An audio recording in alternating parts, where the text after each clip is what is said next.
Welcome to the Bioneers, Revolution from the Heart of Nature.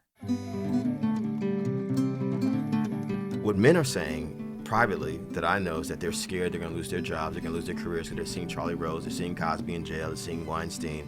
Like, is that going to happen to me? Be honest about the things that you've done. Make a conscious decision that I want to evolve. Is there a space for redemption? But I think we collectively have got to figure out how to make that happen and what that looks like. And we're still figuring out. This is very new. It's all alive. It's all connected. It's all intelligent. It's all relatives. We stand at the threshold of a historic opportunity in the human experiment to reimagine how to live on Earth in ways that honor the web of life, each other, and future generations. It's a revolution from the heart of nature and the human heart. In this series, The Bioneers, Revolution from the Heart of Nature, we celebrate social and scientific innovators with breakthrough solutions for restoring people and planet, creating a future environment of hope.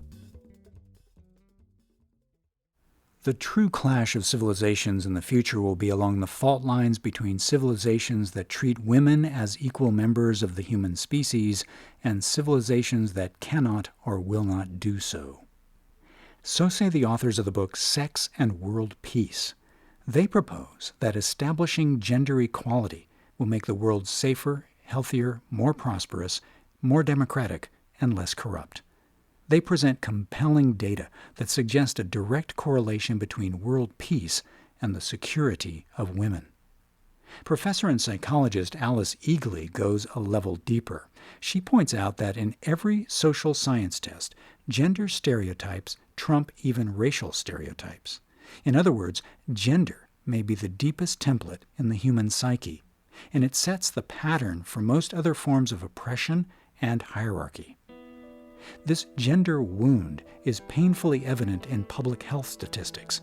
Domestic violence is the leading cause of injury and death worldwide for women between the ages of 15 and 44, directly affecting about 1/3 of all women.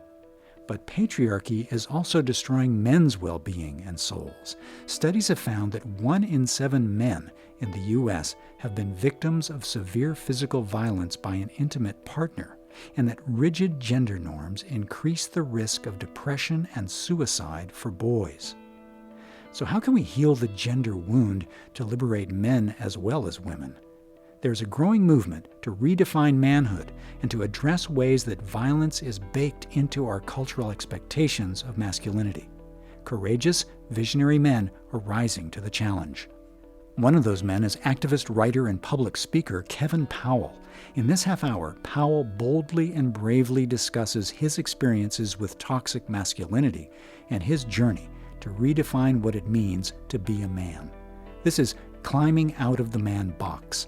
What does healthy manhood look like? I'm Neil Harvey. I'll be your host. Welcome to the Bioneers, Revolution from the Heart of Nature.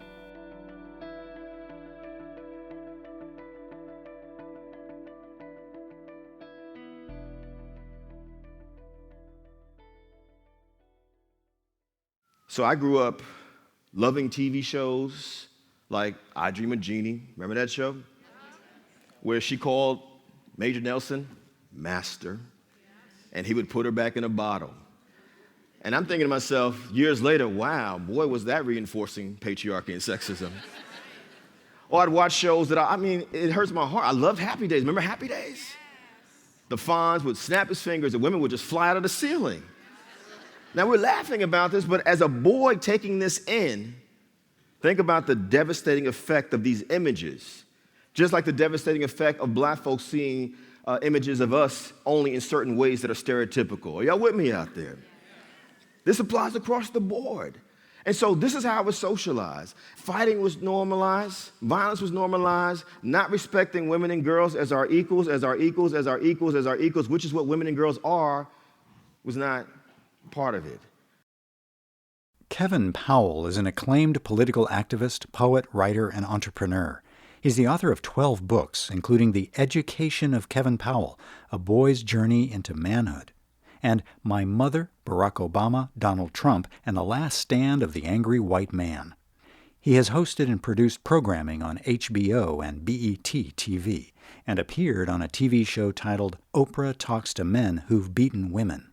He lectures widely at universities, prisons, religious institutions, conferences, and in corporate and institutional settings, including Harvard University and the United Nations. From a very early age, like all boys, he learned about what manhood is supposed to be. Kevin Powell spoke at a Bioneers conference. I was born and raised in Jersey City, New Jersey. I'm the product of a single-parent household, single mother. Shout out to single mothers out there. Always. My mother, like many African Americans, migrated from the South, from Texas, from Alabama, from Louisiana, from South Carolina, where she's from, to places like Oakland, California, like Richmond, California, like San Leandro and Hayward, or Brooklyn, or Jersey City, where I was born and raised. She was in her early 20s. She had already survived the racism and the sexism and the classism of the American South, being born in 1943, where her birth certificate said colored, not black, not African American, colored. She dealt with sexism growing up because by the time she was 8 years old, she and her 3 sisters, there was 4 of them, 3 sisters and a boy, only the boy was allowed to graduate from high school. All the girls had to work. My mother started working when she was 8 years old in cotton fields. She only got to the 8th grade. She was basically groomed not to have a career any other way other than to being the help for the privileged and powerful in her community. Are y'all with me out there? You know, this is where my mother came from. So she got on a Greyhound bus, as many black women did during those times, and she packed her life into suitcases, and they came up north. She and 2 of her sisters, and they shared one bed in a one-room apartment in Jersey City. And at some point, my mother met my father. She was in her early 20s. He was in his 30s. She fell in love with him, and he fell in lust with her. And he manipulated my mother, and he got my mother pregnant. And my mother was forced, when it was time to give birth to me, to call a taxi cab because she's a poor black woman in America. There's no resources, there's no cars, there's no driver's license, there's nothing. And she had to go to the hospital in a cab, and that's how I was born. Like most young boys, Kevin Powell looked to his father as a model of what it means to be a man. That is, during the few times he ever saw his father. I only saw my father, my first introduction to manhood, 3 times in my life, between the time I was born and I was 8 years old. And my father pretended several times that he was going to marry my mother. He would play games with her. Well, let's get married. And then he would pull back. My mother would call him periodically, can you help us? One time, he bought me a watch when I was a little boy. A second time, he bought me a bicycle. A third time, he was a truck driver, so he had money. He actually lived in a house that he owned, but we're living in a rat and roach infested tenement. This is where I come from. My father, the one time I went driving with him in his truck, inside of his truck, I'm 6, 7 years old, are images of naked women. And when he saw my discomfort at the nudity of these women, he just started laughing and basically said a lot of what I heard from older men throughout my adolescence and youth. This is what it is to be a man. Are y'all with me out there?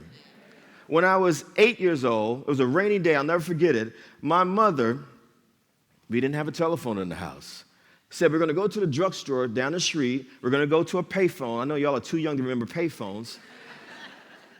And she called my father, and she asked him again, can you help us? Can you help us? And on this particular day, his toxic manhood said, you lied to me. He's not my son, and I look like my father. And I'm not going to give you another nickel for him ever again, and hung up the phone on my mother. My mother was devastated, and she shared with me what my father had said. And right then and there, this 8-year-old boy, Kevin Powell, had a father hole, a manhood hole that was as wide as the Grand Canyon. Emotionally, spiritually, in every which way you can imagine. That experience had a profound and lasting impact on Kevin Powell. Don't be like your father, his mother told him. But what does it mean to be a man? He spoke on a Bioneers panel about how his own pain led him to repeat the pattern and to take it out on women. It's not easy when your father and mother are not married And every year you go to school as a kid, grade school, and they ask the name of your mother, and you say her name, the same name, and every year you say a different name for your father, and you're taking those names from characters you see on TV. You know, like Michael, as in Michael Brady from the Brady Bunch, like James, as in James Evans from Good Times. That's what I did. You know what I mean? Because you're looking for manhood. You're looking for a man. You're looking for a man. You know, it's not easy when your father tells your mother because he's wounded, he's damaged, and it would be many years that I would have to go in my own life, well into my 30s, before I would even forgive this person. When he disowns you, that hurts you. You know, you find yourself, like I did growing up in Jersey City, inner city environment, yep, A student, but yep, I'm on the streets because you're looking for manhood any way you can. This is why we join gangs. This is why we have crews. This is why we rolling with our boys. We end up not only mentoring each other, fathering each other, but even policing each other. This is why some of those boys like me had serious anger issues, and by the time I'm 15, 16 years old, in spite of being an A student, I'm getting arrested. I'm getting in trouble with the police because you're looking for a man. That's right. You're looking for a man. You get to college and you think, okay, maybe this is it, and then you start to engage in destructive behavior, the same behavior that your mother told you not to engage in. Again, don't be like your father. Don't be like your father. You know, you get out of college, you're in your early 20s like I was, because you still haven't processed all this rage and trauma that you have. Your girlfriend says something to you that you don't like. You feel powerlessness, and you push her into a bathroom door because in that moment you feel powerful, but then when she runs out of the house, you're standing there trembling because you now realize what you just did. That's right. In 1991, while Kevin Powell was arguing with his girlfriend, she challenged him. His anger boiled over, and he pushed her against the bathroom door. She began crying and ran barefoot from the apartment. Years later, he offered her an apology, which she accepted. But the incident marked a turning point in his journey. He'd become deeply involved as an activist in social and racial justice issues, and now suddenly he found himself challenged by his fellow students and colleagues about his sexism. There were women, and a few men, but mostly women, who said to me, Kevin Powell, you're a hypocrite. How can you talk about injustice in the world and you're participating in the oppression of half the country and the world's population? That was devastating to me. Equally devastating is when some women said to me, you need to read Bell Hooks. And I said, well, that's an interesting name, and now who is that? We're laughing about it, but not only did I grow up not learning anything about women and girls in our history, my 4 years at Rutgers University, the only woman writer I read in college, Zora Neale Hurston, Their Eyes Were Watching God. That was it. And so even in college, when I thought back on it, after being challenged around that bathroom door incident, here I was thinking I was this brilliant young man, but when women leaders at Rutgers University would challenge us on our sexism, we would say disparaging, disrespectful things to them, because what men like to do who are engaged in toxic manhood is silence women and girls. I was told after that incident, you need to own your mistake, number one. I was told after that incident, number two, men, you must get help.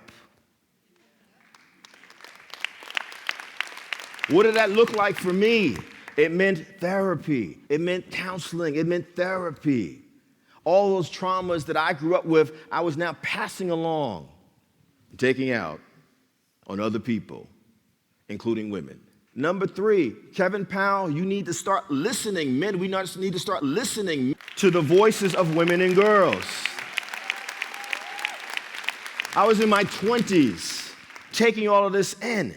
And number four, what was said to me? You need to become an ally, a consistent ally to women and girls.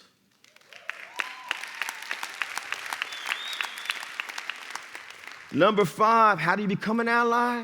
You must read. And I found myself, you must study. I was like, well, who is Bell Hooks? Who is Gloria Steinem? Who is Eve Ensler? Who is Audre Lorde? Who's June Jordan? Who's Sonia Sanchez? Who is Nikki Giovanni? Because I realized I was completely ignorant about women. Completely ignorant. Like many of us are. And it was hard to read things where women were saying very powerful things about what they had experienced at the hands of men. But we don't have the kind of transformation that Bioneers represents if we as a people, no matter how we identify ourselves, are not willing to take hard looks in the mirror. A hard look in the mirror irreversibly launched Kevin Powell on a transformational trajectory. He was committed to climbing out of the man box. But how and where do you start? You have to do the work. And so it began in 1991 with a terrible experience. I never engaged in that kind of behavior again, but I'm gonna be honest with you all, it was a journey to move from toxic manhood and trying to figure out, well, what does healthy manhood look like? I've been taught that manhood is violence. I've been taught that manhood is ego. I've been taught that manhood is senseless competition. I've been taught that men don't cry, they don't express themselves. I was taught that men can't be vulnerable. Are y'all with me? And I said to myself, wait a minute, here I am trying to figure this thing out, and there's all these wacky definitions out there about manhood in rock and roll, in jazz, in hip hop, in movies, on TV, in books. I had to question everything. That's how you begin to redefine manhood. You've got to question everything and ask yourself, what's wrong with love? What's wrong with peace? What's wrong with nonviolence? To climb out of the man box, you have to question everything. When we return, Kevin Powell talks about what redemption looks like and how lessons from the struggle for racial justice and reconciliation can help us heal the gender wound. This is Climbing Out of the Man Box. What does healthy manhood look like? I'm Neil Harvey. You're listening to the Bioneers, Revolution from the Heart of Nature.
You can see and hear more from Kevin Powell and explore more Bioneers radio programs, podcasts, and videos online at bioneers.org.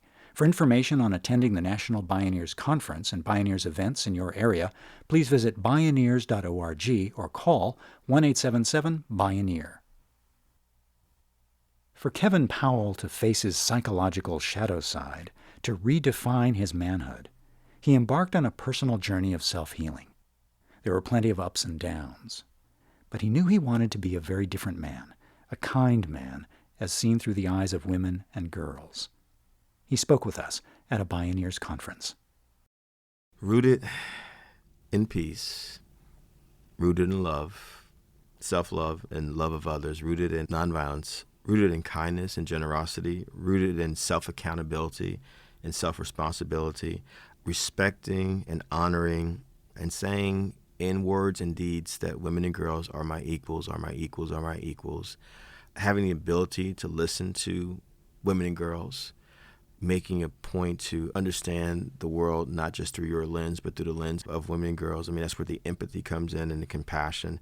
For me, healthy manhood has meant years and years of therapy, like lots of therapy, unpacking stuff. Like, where did my anger come from? Where did the rage come from? Where did the violence come from? What are the healthy ways that I can express myself? Oh, it means as a man, maybe I should be practicing yoga. I actually thought years ago before I became a yogi, that's just for women. I mean, this is the kind of sexist stuff that's in our heads. Well, yoga's not for men, it's for women. That doesn't even make any sense, you know what I mean? But I actually thought that, you know what I mean? It means getting up every day and praying and meditating and understanding that the toxic manhood is just like go, go, go. It's like about ego and greed and materialism and unhealthy competition, senseless competition with each other, and understanding how to slow down. It means being able to express yourself. It means having honest conversations with my wife, who's a very serious progressive feminist, and saying, I'm hurting, I need help, I need you as an equal partner. I don't want to be the man of the house. Can we be co-partners of this household, of this family? It means, recreating what reality looks like Eve Ensler has said to me many times, creating that alternate universe, she calls it. And I think that's what it is to be a man, having the courage to do those things. And if you don't have the tools, figuring out how to get those tools. Kevin Powell has made it his life's work to create that alternate universe. Today he works widely with men and boys to redefine manhood and to help others begin the healing process. Shame and blame aren't going to cause real transformation. So how do we break the vicious circle? What does redemption look like? How do we bring folks together? How do we help folks to let go of what's been holding them back, to express what they need to feel, also give them some examples of some alternative definitions of manhood, masculinity that is healthy, that is moving in a different direction. All those energies, I want my masculine side and my feminine side. I'm real clear about that. And I can't tell you how many women have hit me up or young girls have hit me up, I'm a survivor. But just as much, how many men have said to me, I need help. That's right. That's right. That's right. I don't know what to do. And if we really are about healing and creating sacred spaces, we got to help people. Just like someone had the courage to help me, because I would be sitting here if someone would say, I see something in him. Let's not just throw him away. There you go. Right. Dr. King had his life threatened. This man was killed, as Bobby Kennedy said, by a white man. But to his dying day, he's like, we got to love them anyway.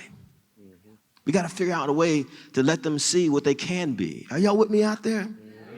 And that's what sacred healing means to me, helping people see what's possible. Not just what's wrong with them, but what's possible.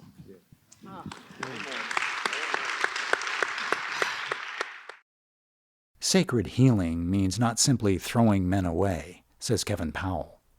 They know not what they do, or if they do know, they often just don't have the tools to get past their pain and patterns. He sees strong parallels with the civil rights movement. I'm a student of the civil rights movement so when I think about it, there were folks who were like, yes, civil rights. Then there were folks who were like, hell no, no civil rights. You know what I mean? Same thing with Me Too, the Me Too movement. There are folks who are like, yes, we need this. And then there are folks, men mostly, but also some women I've heard in public on social media saying, oh, this is harmful to men. Why are we doing this to men? Yada, yada, yada. I'm like, and so I think it's very similar in the sense that it represents a real kind of, almost like an internal hurricane happening in the American spirit, you know what I mean? It's like when white America had to grapple with, well, these black folks are saying, and white folks who were working with them during the civil rights movement, they should be treated as equals. They should have the right to vote. People were resisting this. You know the history. And then at a certain point, it became normalized. And so it's not unusual now to see people of all different races sitting in the same space together like it's no big deal. But it took a lot of trauma and chaos. And I feel like that's what we're going through right now with Me Too, because what men are saying privately that I know is that they're scared they're going to lose their jobs, they're going to lose their careers, because they're seeing Matt Lauer, they're seeing Charlie Rose, they're seeing Cosby in jail, they're seeing Weinstein. Like, is that going to happen to me? I be honest about the things that you've done. Make a conscious decision that I want to evolve. Is there a space for redemption? But I think we collectively have got to figure out how to make that happen and what that looks like. And we're still figuring out. This is very new. It's very new. We're still figuring it out, says Kevin Powell. And society has to make space in order for us to evolve together. Clearly, there's a widespread cultural awakening unfolding today. And for things to really change, for women to enjoy genuine equality, and for men to heal from toxic manhood, men have to take responsibility. They have to actively raise their voices with other men to say, yes, we can be different. What I'm happy to say to you all is that over the last 27 years, I've seen more men get involved, but we still are a very small part of the solution. Are y'all with me out there? And so I want to say this to the men out there. If you identify as a male, hold your hand up for a second. Look at all those hands out there. Let me say this to you all with all due love and respect. Again, women and girls are our equals, are our equals, are our equals, are our equals, are our equals in every single way. That's number one. Number two, even if you are not the kind of man who would ever call a woman a disrespectful name, touch her inappropriately, touch her without an invitation, rape her, molest her, assault her, God forbid, stab her, shoot her, murder her. And all these things happen in our country, on this planet. The New York Times Magazine said a few years back that ending violence against women and girls is one of the major human rights issues in the entire planet.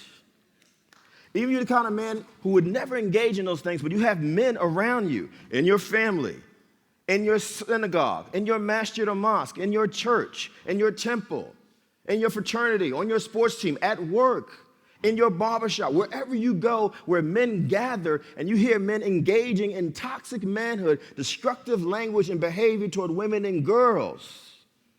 And you say nothing about it. We become just as guilty.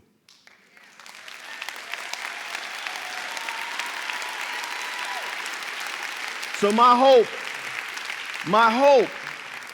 my great hope, because we have to have hope in spite of all that's happening right now, is that #MeToo, just like the civil rights movement a generation ago, will not only empower women, like the civil rights movement empowered black people, but that movement empowered all of us. My hope to us as men is that we understand as women are using their voices, it should be the wind behind us and saying, I want to be a different kind of man and human being. I love you all. Thank you.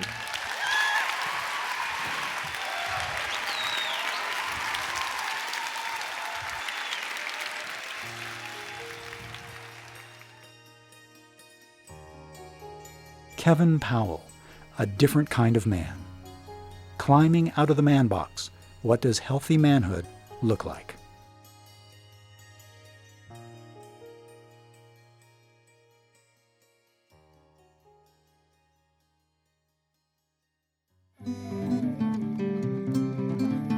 The Bioneers, Revolution from the Heart of Nature is a production of Bioneers and Collective Heritage Institute. Executive producer, Kenny Ausubel. Written by Kenny Ausubel. Senior producer and station relations, Stephanie Welch. Host and consulting producer, Neil Harvey. Producer, Teo Grossman. Program engineer, Emily Harris. Our theme music is co-written by the Baka Forest people of Cameroon and Baka Beyond from the album East to West. All royalties from Baka compositions and performances go to the Baka Forest people through the charity Global Music Exchange. Find out more at globalmusicexchange.org. The opinions expressed in the Bioneers Revolution from the Heart of Nature are those of the presenters and are not necessarily those of Bioneers and Collective Heritage Institute, the underwriters, or this radio station. My name is Neil Harvey. Thank you for listening. I invite you to join the Bioneers in inspiring a shift to live on Earth in ways that honor the web of life, each other, and future generations. This is program number 0318.